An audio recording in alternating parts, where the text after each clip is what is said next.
hörmətli dinləyicilər, sizinlə görüşməkdən böyük sevinç hissi keçirirəm. Mən 7B sinif şagirdi Əliyeva Nuray, Gələcəyin İşığı FM Məktəb Radio verilişinin bugünkü xüsusi buraxılışında sizləri səmimi ürəkdən salamlayıram. Bugünkü proqramımız 12 noyabr Konstitusiya günü münasibəti ilə hazırlanıb və bizim üçün böyük əhəmiyyət daşıyır. Biz Yuxarı Növbəti Kənd Tam Orta Ümumi Təhsil Məktəbinin şagirdləri, təhsilçi kollektivi və bütün dinləyicilərimiz üçün 12 noyabr yalnız qeyd edilən tarix deyil, eyni zamanda milli şuurun, hüququn aliliyinin və vətəndaşlıq məsuliyyətinin rəmzidir. Bu səbəbdən bugünkü verilişdə biz Konstitusiyanın qəbul edilməsinin tarixçəsini, onun dövlətimiz üçün önəmini, hüquqi inzibati struktura təsirini və gələcək nəsillərə ötürüləcək mesajını ətraflı müzakirə edəcəyik. Gəlin əvvəlcə tarixi faktları nəzər salaq. Məlum olduğu kimi, Azərbaycanda ilk konstitusiya 1921-ci il mayın 19-da qəbul edilmişdi. Lakin müstəqil Azərbaycan Respublikasında ilk milli konstitusiya 1995-ci il noyabrın 12-sində ümumxalq referendumu ilə qəbul edilmişdir. Bugün 12 noyabr məhz həmin günün xatirəsinə dövlət səviyyəsində Konstitusiya günü kimi qeyd edilir. Bu qəbul yalnız hüquqi aktın imzalanması deyildi. Bu, Azərbaycanda yeni dövlət quruculuğu mərhələsinin başlanğıcı, demokratik hüquqi sistemin əsası və vətəndaşların hüquq və azadlıqlarının təminatı demək idi. Həmin ərəfədə ölkəmiz sosial-iqtisadi baxımdan çətin bir dövrdən keçirdi. Ancaq bu, Konstitusiya gələcəyi üçün ümidverici zəmin yaratdı. Konstitusiyanı hazırlayan komissiya və dövlət rəhbərliyi uzun, səmərəli müzakirələr aparmış, layihə ümumxalq iştirakına təqdim edilmişdi. Bu da qanunun legitimliyinə güclü əsas yaratdı. Yeni konstitusiya Respublikamızın dövlətçiliyinə, müstəqil hüquqi sistemə yönələn yolun mühüm hissəsi oldu. Mədəni, iqtisadi, sosial hüquqi sahələrdə köklü islahatlar üçün hüquqi zəmin formalaşdı.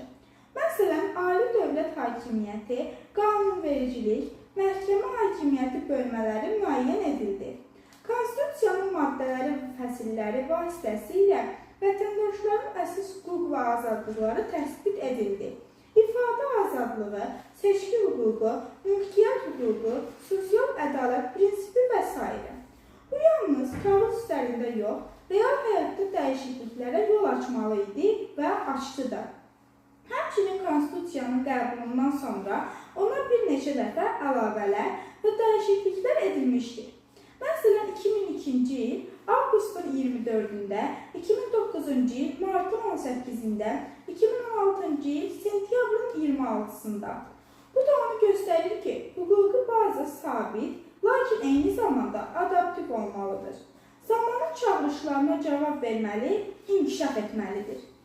Biz məktəbli gənclər, gələcəyin daşıyıcıları kimi bu hüquqi sənədin yalnız keçmişin arxetipi olmadığını, məhz bizim həyatımıza təsir etdiyini anlamalıyıq. Konstitusiya bizə hüquq verir, vəzifə yükləyir, azadlığı təmin edir və həm də məsuliyyət yaradır. Hüquq sistemində aktiv iştirak, seçkilərdə iştirakı, ictimai işlərdə bağlı təşəbbüslərdə iştirak, fərdi və kollektiv hüquq və azadlıqlarımıza hörmət, hamısı Konstitusiyanın ruhuna uyğun hərəkətlərdir. Gənc nəsil olaraq biz yalnız öyrənməli deyilik, həm də bu dəyərləri yaşamalı və yaşatmalıyıq. Eyni zamanda hüquqi mədəniyyətin inkişafı, səssiz qalmamaq, ədalətsizliyə qarşı durmaq, şəxsi və ictimai həyatımızda hüququn aliliyinə hörmət etməkdir. Bizim hər bir addım sinifdə, məktəbdə, cəmiyyətdə məhz bu dəyərlərin təcəssümüdür. Vətəndaşlıq mövqeyi formalaşmalıdır. Hüququ bil, məsuliyyəti dərk et, vətəndaş ol. İndi biraz elmi-analitik planda düşünək. Hüquqi sistemin dövlətin sabitliyi və inkişafı üçün oynadığı rol təkcə Konstitusiya maddələrinin imzalanmasında deyil, həm də onların tətbiqindədir. Məsələn, Konstitusiyanın 158 maddədən ibarət olduğu bildirilir. Bu maddə müxtəlif hüquq sahələrini, sosial, iqtisadi, mədəni sahələri əhatə edir. Yenə qeyd edilir ki, Konstitusiya qəbul edildikdən sonra hüquqi baza daha genişləndi, vətəndaşların azadlığı və hüquqların təminatı ilə bağlı mexanizmlər möhkəmləndi. Gənc bir müəllim və ya müəllim adayı kimi siz bunu belə də söyləyə bilərsiniz. Hüquq bərabər təmin edilməlidir. Kiçik kənd məktəbində də, böyük şəhər universitetində də vətəndaşların hüquqları eyni səviyyədə qorunmalıdır. Məktəbimizə, kəndimizin yeniyetmə və gənclərinə bu struktur həm fürsət, həm çağırış verir. Məsələn, sinifdə tələb olunduqda fikir bildirmək, müəllimlə və yoldaşlarla əməkdaşlıq etmək, yaradıcı layihələrdə iştirak etmək. Bunlar vətəndaşlıq mövqeyindən baxdıqda da eyni zamanda hüquqi mədəniyyət nümunələridir. Biz statistik məlumatları da unutmamalıyıq. Ölkəmizdə gənclərin iştirak etdiyi layihələrin sayı, ictimai təşəbbüslərin həcmi artırmaqdadır. Bu isə məhz hüquqi zəminin və cəmiyyətin formalaşan şuurun nəticəsidir. Hər biriniz üçün bu vacib impulsdur. Hüquq sistemi yalnız hüquqşünasların deyil, bizim hər birimizin sistemidir. Mən Əliyeva Nuray olaraq Yuxarı Mədi kəndində fəaliyyət göstərən məktəbimizin 2 növbəli iş rejimində səhər növbəsində təhsilin nümunəvi forması üçün çalışdığını bilirəm.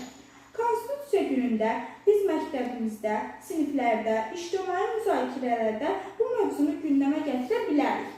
Məktəb radyo verilişimiz Gələcəyin İşığı FM bunun üçün ideal platformadır. Şagirdlər arasında hüquq və vətəndaşlıq barədə söhbətlər təşkil edə bilərik. Müəllimlərimizlə birlikdə interaktiv sessiyalar keçirə bilərik, layihələr yarada bilərik. Kənd məktəbi üçün bu həm gələcək, həm şuur inkişafı deməkdir. Hüquq bilincinin formalaşması kənd mühitində xüsusilə əhəmiyyətlidir. Burada bir-birimizə nümunə ola bilərik. Həm hüquqa hörmət edən, həm təhsil uğrunda çalışan gənclər ola bilərik. Konstitusiya günündə kənd məktəbinin bütün şagirdləri, müəllimləri və valideynləri ilə mənim hüququm, mənim məsuliyyətim devzini paylaşmaq, bu dəyəri paylaşmaq vacibdir. Sinifdə nümayəndə seçimi, şagird təşəbbüslərinin təqdimatı, hüquqi biliklər üzrə mini oyunlar və müzakirələr təşkil etmək. Bunların hamısı mümkündür. Əziz dostlar, biz burada dayanmaq üçün yox, irəli getmək üçün varıq. 12 noyabr Konstitusiya günü bizə göstərdi ki, hüquq sistemi yalnız kağız üzərində deyil, reallıqda təsirini göstərməlidir.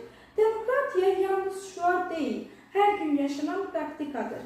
Sizin kimi gənclər üçün bu, həm hüququ öyrənmək, həm onu yaşamaq, həm də onu gələcək nəsillərə ötürmək anlamına gəlir. Mən sizə çağırış edirəm. Hər birimiz məktəbdə, evdə, ictimai mühitdə bir hüquq təmsilçisi ola bilərik. Hüquqa hörmət etmək, azadlıqları qiymətləndirmək, məsuliyyət daşımaq. Bunlar yalnız böyüklərə deyil, gənclərə də aiddir. Sizin yaratdığınız davranış nümunəsi, sizin güclü fikriniz, sizin təşəbbüsünüz gələcəyin daha ədalətli, daha inkişaf etmiş vətəndaş sosiumunu formalaşdıra bilər. Mənim hüququm, mənim məsuliyyətim. Bu şüar bizim məktəbimizdə, kəndimizdə və ölkəmizdə canlı hal almaqdadır. Biz birlikdə işləyərək, bir-birimizi dəstəkləyərək hüquq sisteminə olan ehtimadı möhkəmləndirə bilərik. Tarix bu imkanı bizə verir və bu istək, bu məsuliyyət bizim içimizdədir. Sonda hörmətli dinləyicilər, bugünkü verilişimizin sonuna yaxınlaşırıq. Əziz müəllimlərimizə, valideynlərimizə, sinif yoldaşlarımıza və bu proqramı dinləyən bütün gənclərimizə minnətdarlığımı bildirirəm. Gələcək naminə hüquqa hörmətlə, vətəndaşlıq şuuru ilə bir olaraq daha parlaq sabahlara doğru irəliləyək. Gələcəyin İşığı FM olaraq sizinlə olmaq bizim üçün böyük şərəfdir. Dinlədiyiniz üçün təşəkkür edirəm.